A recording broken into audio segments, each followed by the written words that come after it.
this past week has been what they call Mental Health Week, where the emphasis has been on mental health of all kinds. And I thought we'd get somebody to go through it a bit with us and also just talk about mental health in general. And I'm pleased to say I've got psychologist Carlos Camacho on the line. G'day, Carlos. How are you? Good, mate. Thanks for having me. No, thanks for coming on. It's great. It's really good. It's been a busy week with the emphasis on mental health this week being Mental Health Week. Is it something that we need to have a week for? Like, I know these sort of things bring it to the fore, but obviously mental health is a very, very important issue, isn't it? Well, it is. And all around the world, too. It doesn't discriminate. It's one of those things that you just don't know when it can happen, when your mental health can deteriorate. And I've seen people from all walks of life, people that have a lot of money, people that are very intelligent, people that are very tall or good looking or from different cultures, different backgrounds. And yeah, we're made in a certain way, our brain, and if things don't go well, things accumulate and they can catch up. It's very non-discriminatory, isn't it? It doesn't care whether you're, as you say, rich, poor, good-looking, not good-looking, whatever. You can still have it. Exactly, mate. I mean, going back to your question regarding having the week, there are a lot of these things happening. You know, one of the big ones, of course, is Are You OK Day? All these type of things. And I've got a one myself called Pat Yourself on the Back Day. Oh, right.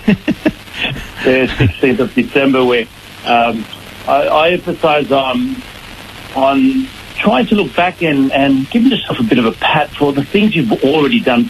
There is a lot of emphasis if you go on the internet, especially on life coaching and these things, and where we need to keep doing more and achieving and going forward and the grind and keeping positive, and that's wonderful. But there's always an opportunity as well, if we can, we have to make it, to stop and say, hey, I've done all right up to now. Let's pat myself on the back, and then I'll keep going, because or else you keep going forward and you don't realise what you've done, and it's good to appreciate and be a little bit humble every now and then. So like stop and smell the roses, so to speak, I guess. I think so. Or else it's a little bit when I think sound engineers, when they're mixing a song, they stop for a while, look at it the next day, and painters do that too, because you can just get carried away adding things to it that doesn't.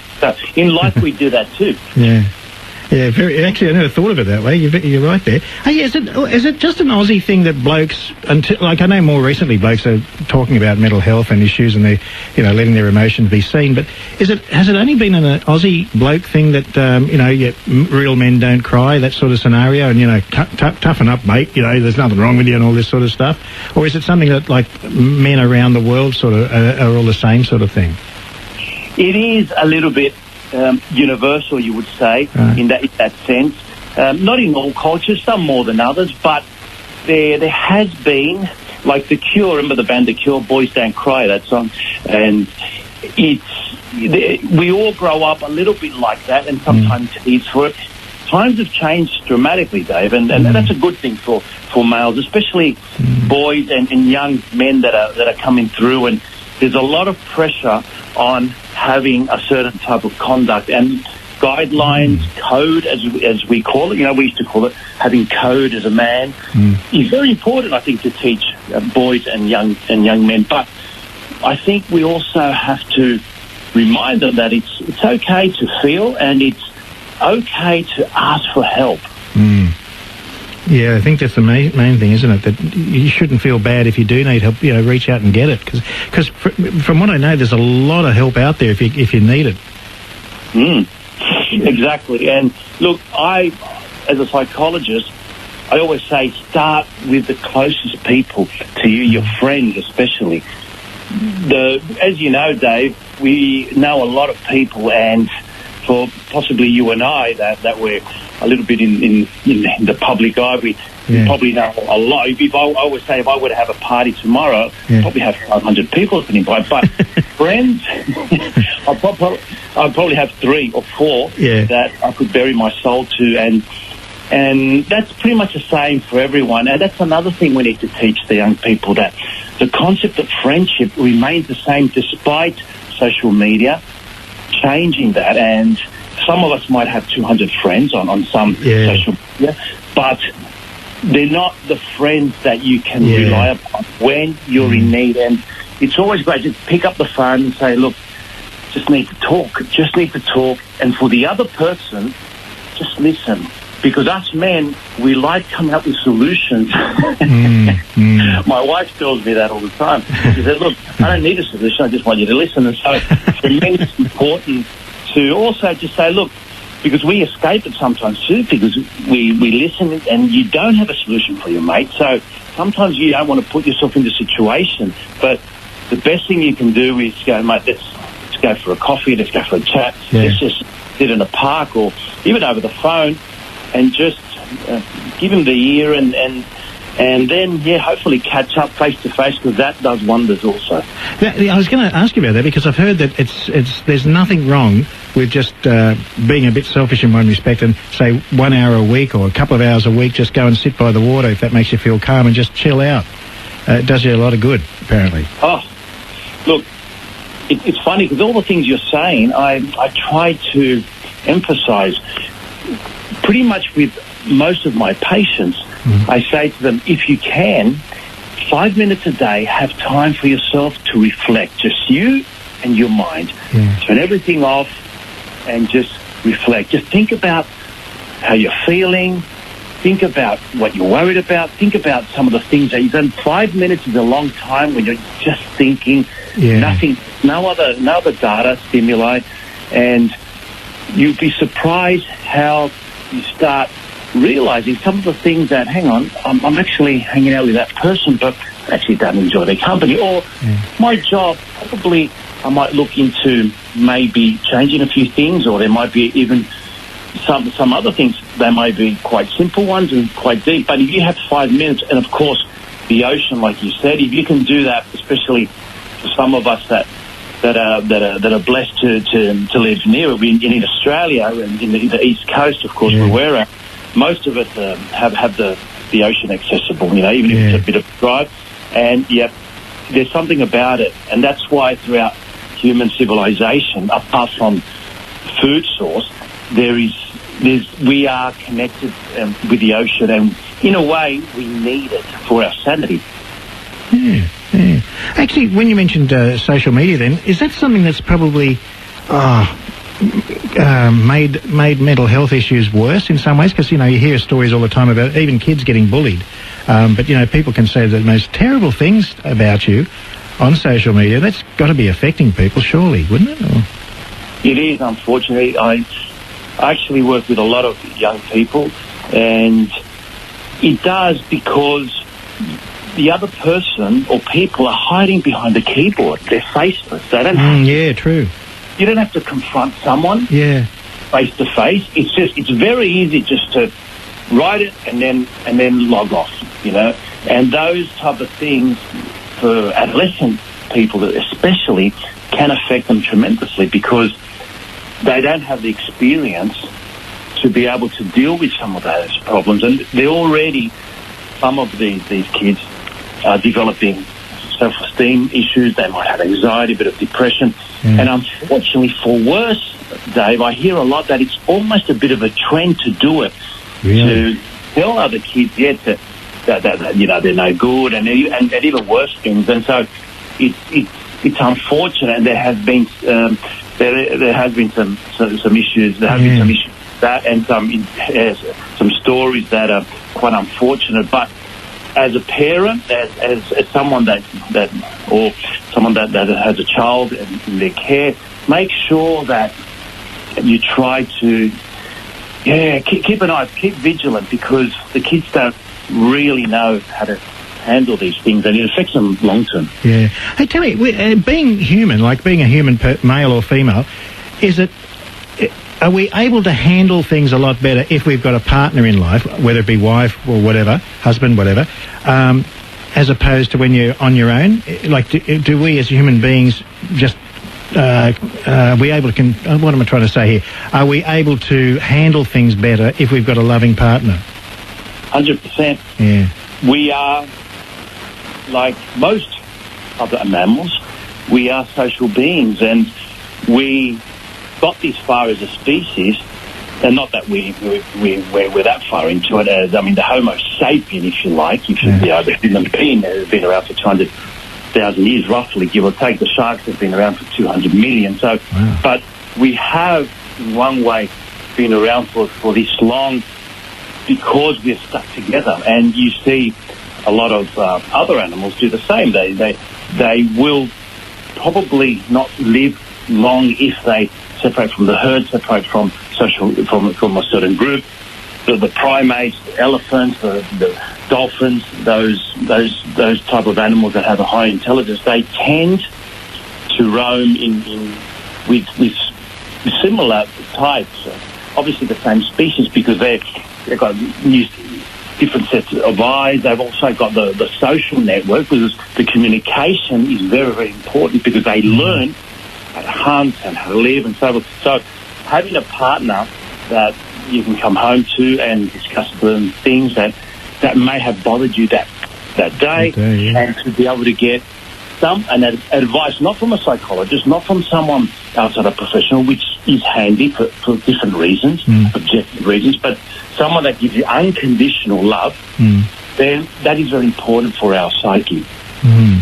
And little things like a hug, I guess, would make $1 million difference to you if you're feeling down, I guess, wouldn't it? It's been proven. There's been quite a few studies in psychology with that, and a hug or putting your hand in a nice, genuine, soft manner on someone's shoulder and saying, I'm here with you. I can't change this, but I'm here with you. That is incredible. It's changed people's lives. It's saved lives as well.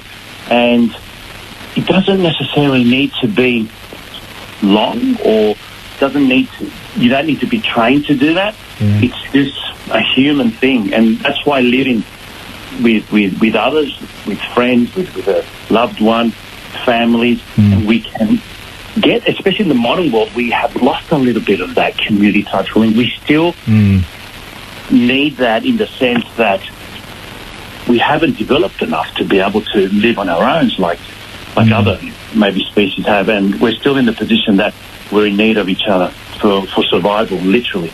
Are we as a population more understanding now about mental health? Like, it would have been that just get over it with your sort of attitude in the past, but are we, because it seems to be spoken about a lot more, which I think is a really good and healthy thing, but are we accepting it more as a nation or a country? You know what I mean?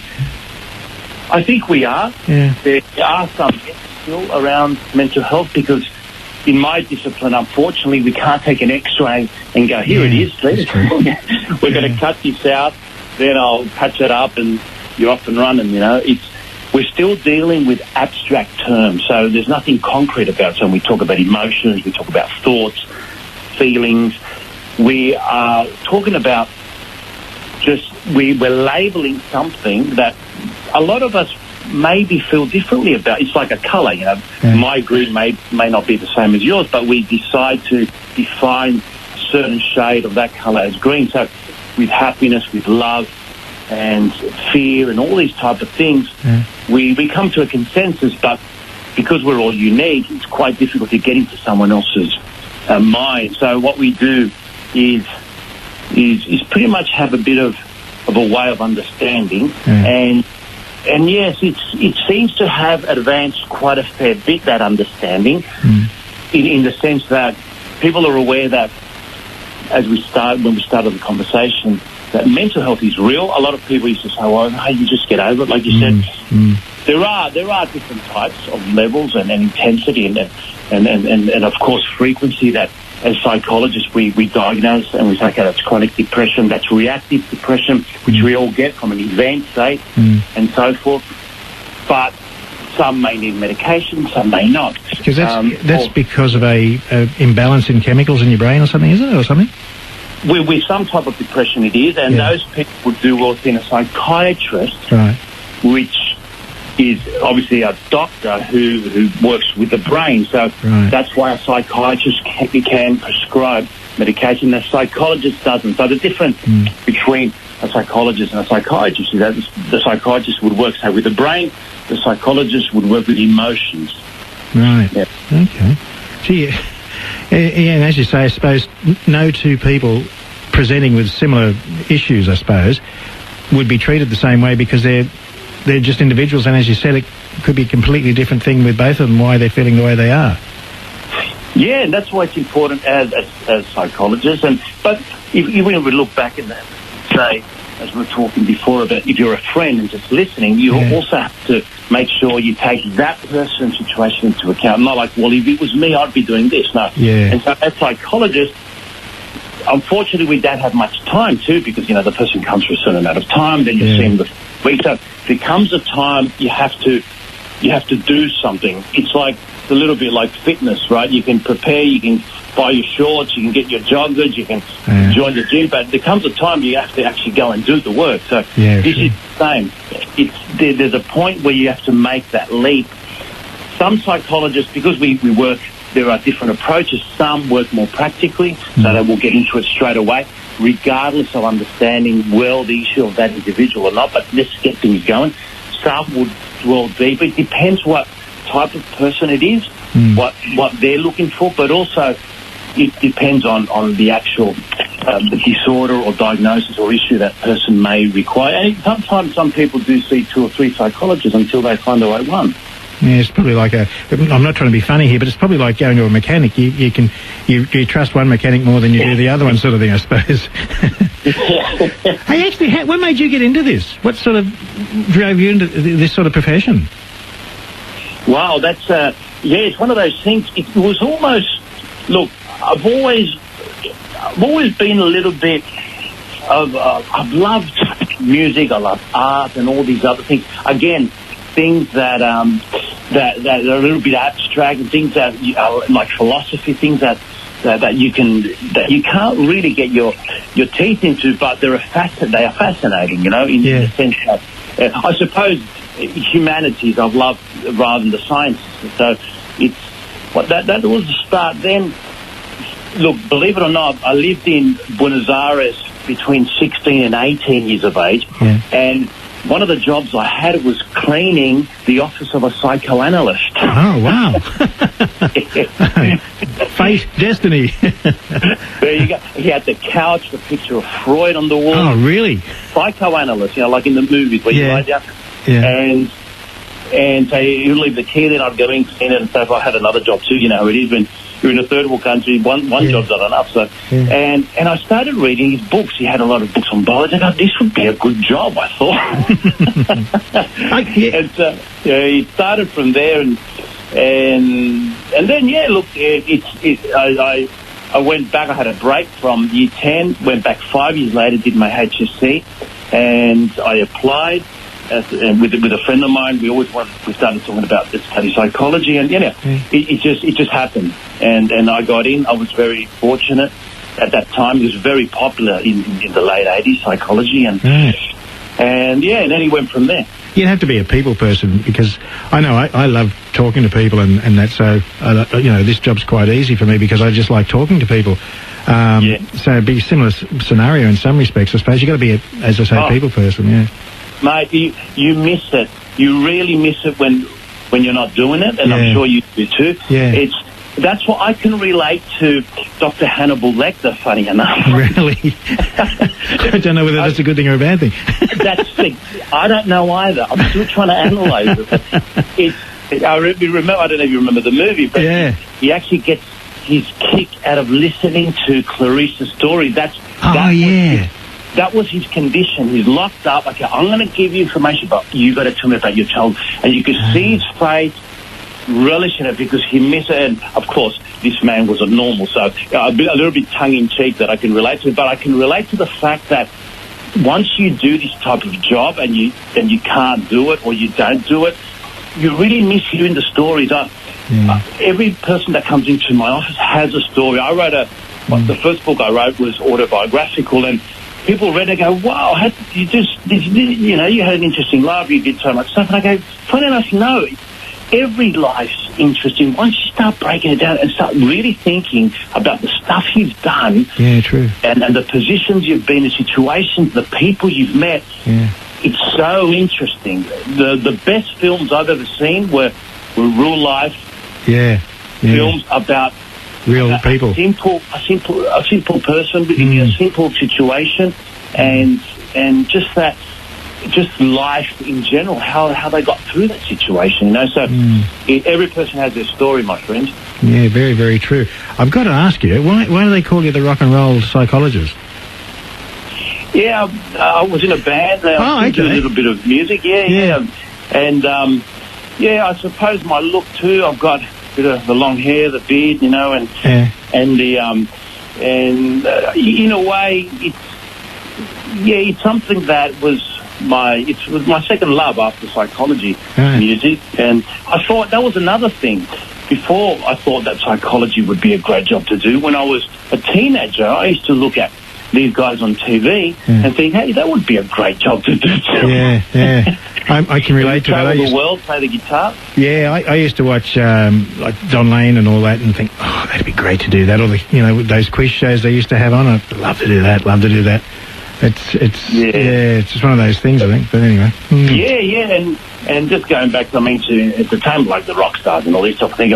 I've been lucky enough to meet quite a few people throughout my life that have achieved things in many areas of life, and you think, they're up there just banging on the guitar. But look, I admire anyone that has achieved anything at a certain level, because it's so hard. Sure, you might see them there with an arena full of people and making a lot of money and fame, but to get to that point, there's a lot of work. Yes, and unless you're not willing to put the work in, moving those speakers into the pub with 3 people in there when they started, and fights with the drummer and these other things. There's years and years of preparation, and to get to that, or whether it's to have your own radio program or your own psychology clinic or whatever it may be, you're a football player, there's a lot of work to getting not wrong. You're not wrong. And I guess when you do speak to people that are feeling down, the most important thing is to just listen, because that can help so much, just knowing that the person knowing that you're listening to them, and just talking to you can make the world of difference.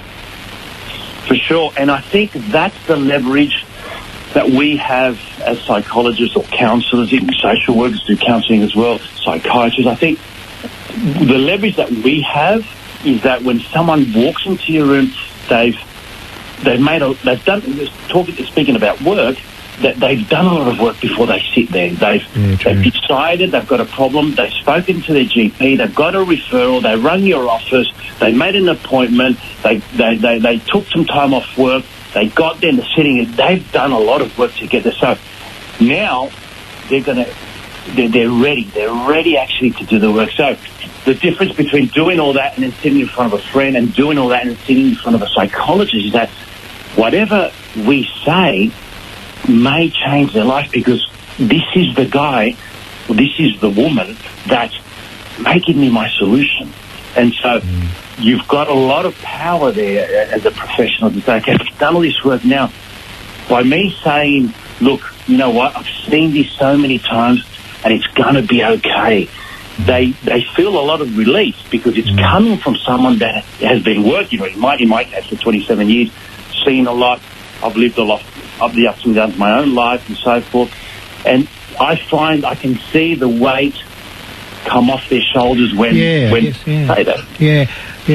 I suppose too it's an eye-opener to that person, because they then realise that they're not the only reason, they're not the only person feeling the way they feel. There's been other people like that, and you've been able to help them. Yeah. It's funny, Marcus Aurelius, the great Roman emperor, who was a philosopher 2,000 years ago, of course, one of the things that he used to say, because he kept a journal, so we're very fortunate to know about his life and about that period of time of the Roman Empire, of course, because of his journals, that whatever you're going through, someone else has already gone through it and overcome it. Isn't that wonderful? True. That's a good thing. Hey, I could talk to you for hours, but I've got to call it quits now because time's getting away from me. But maybe we can do it again sometime in the future. I'd love to, mate, anytime. Good on you, and thanks again for your time this evening. Cheers, and stay positive, guys. Yeah, good message, good advice there. Good on you. That's Carlos Camacho, and he's a psychologist, and what a nice bloke too, and all down to earth.